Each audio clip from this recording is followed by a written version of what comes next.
Avalanche. So Avalanche keep having good developments. They keep moving forward with sensible ideas that are going to engage with crypto holders. They've recently launched a Visa-powered, a Visa card that is for fiat merchants. Again, really good idea, really good step in the right direction. The question is really where can this go in this bull cycle? Because we do have a lot of layer 1s and layer 2s knocking about at this time. Now, before I get into that, if you're new here, this spreadsheet just shows the first 26 coins that I did videos about on the channel. In the videos, I showed myself buying up these coins. These were coins I thought would do very well and make a lot of money. You can see what they were all worth when I recorded my videos. You can see the highs these coins hit around about 16 months on. And these are what your profits would have been if you'd have put $100 into those coins. 100 into each in that time would have made you over 123 grand. Now, we don't have 16 months to get your portfolio sorted. We're in a bull cycle right now. If you're not happy with the coins you own or you don't own any coins, time to get that sorted. Have a look at copymycrypto.com. That is the site I run where I share my portfolio with my members. So when I'm ready to buy or sell a crypto, I will tell my members the crypto that I'm going to buy or sell and the price that I'm going to do it at. So my members can get in and out of coins at the same price as me. So they make the same profit. The difference is obviously they don't have any work to do. If you go onto my site right now, you will be able to see the profits that my members have made.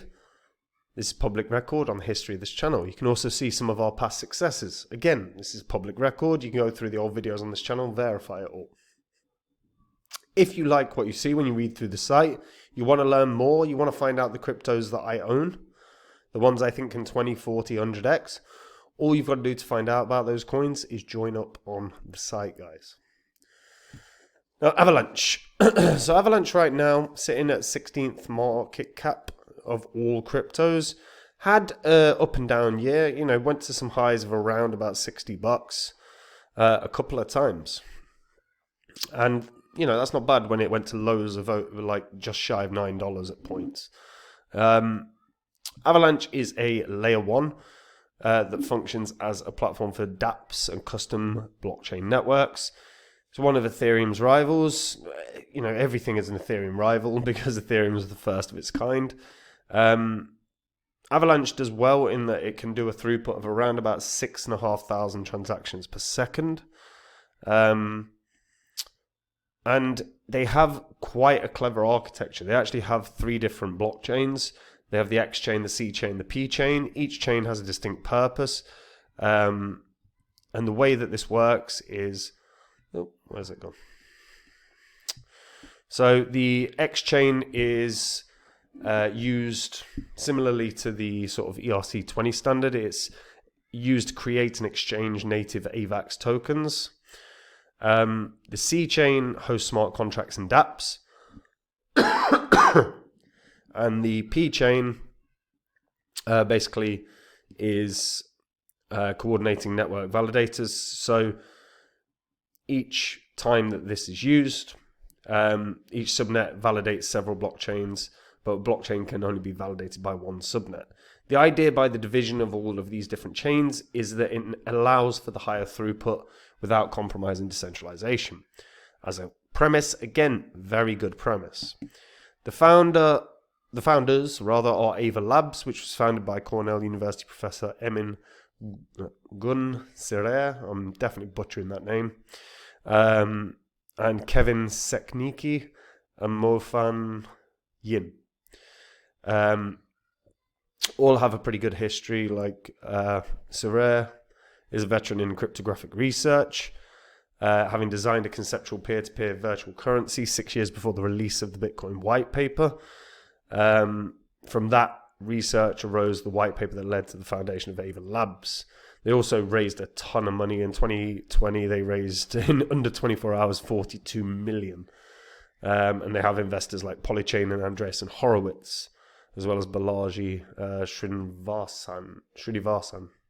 Again, probably butchering names there. Now,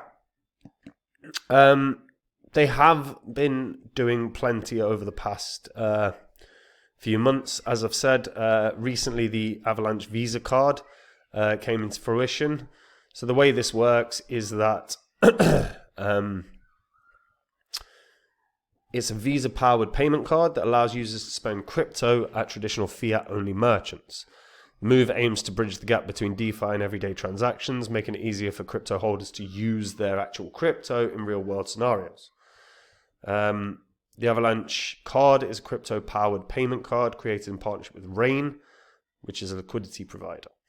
So again, it supports AVAX, it supports Tether, it supports USDC at launch, and of course, future cryptos will be added to that, including Bridge Bitcoin and other tokens. Crypto funds are literally converted to fiat when transactions are processed. So it's a use case where you can actually spend your crypto without an issue. There are a few areas where residents are not allowed to use. So Cuba, Venezuela, Nicaragua, Russia, North Korea, Syria, Iran, Crimea, Luhansk, and Donetsk are areas that are not eligible. It will be available in Latin America, the Caribbean, and 35 US states, with 15 excluded due to regulations. So again, as a step in the right direction, very good step. Avalanche itself has a very good overall ecosystem. And this was one of the success stories in 2021.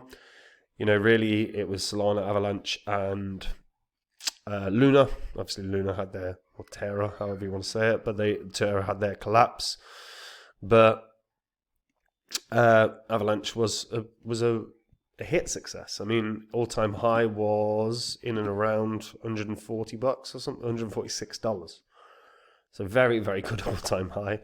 Now, I do find it interesting that Avalanche there's literally been no discussion whatsoever about an Avalanche ETF. You know, we keep hearing Solana ETFs, XRP ETFs. We've not really heard much anywhere about the idea of an Avalanche ETF, which is kind of surprising. There's a lot of interest in Avalanche. It has maintained the top 20 market cap for a very long time.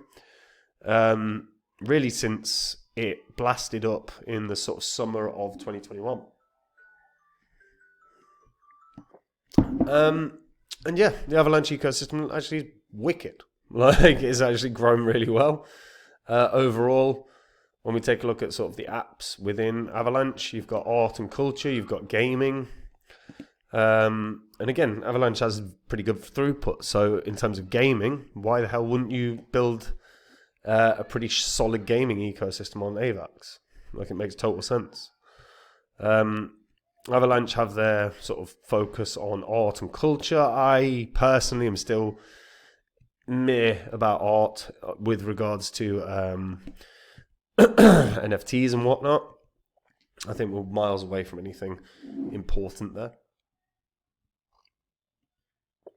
As you can see, Beam, Shrapnel, DeFi Kingdoms, just some of the games knocking about. Weird what happened with Shrapnel's price.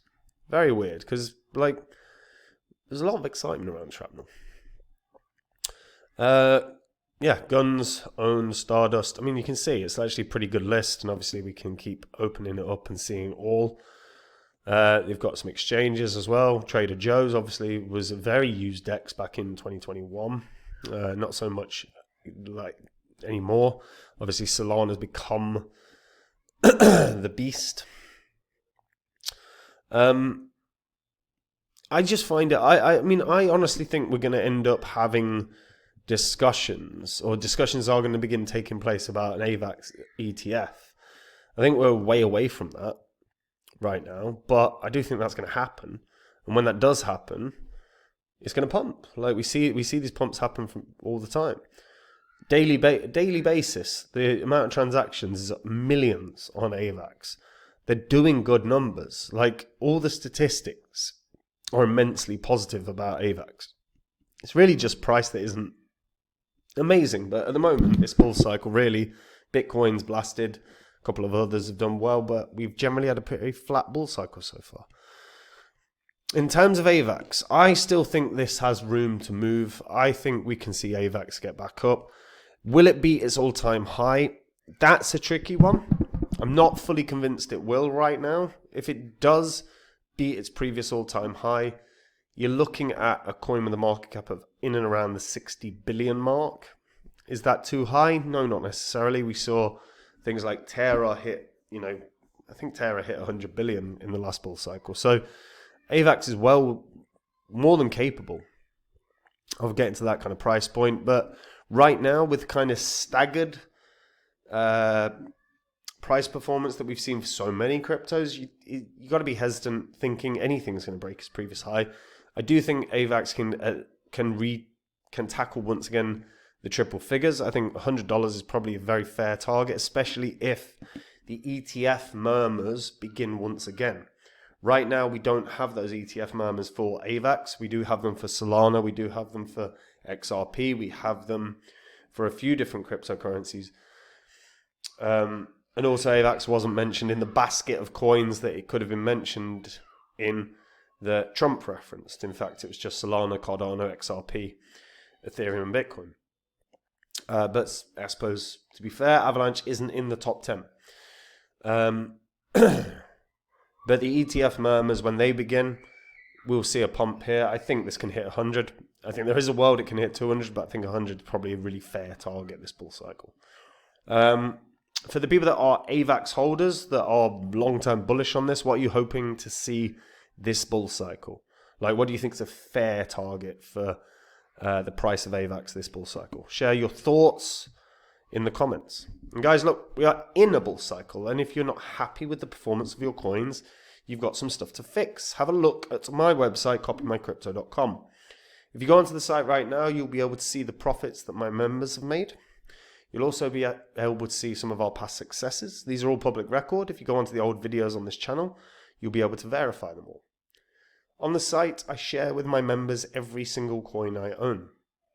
When I am ready to buy or sell a crypto, I will tell my members the crypto that I'm going to buy or sell and the price that I'm going to do it at. This means my members can copy along exactly, so they'll make the exact same profit, but they don't have any work to do at all. If when you go through the site, you like what you see, you want to learn more, you want to find out the cryptos I'm in, the ones I think can do the big gains, like I said, with Theta and Zilliqa and VeChain and Phantom, when no one was talking about them. All you've got to do to find out about the coins I'm in is join up on the site. And if you do, I'll see you there. Otherwise, I'll see you in the next video, guys. And that's it from me. Take it easy. Bye-bye.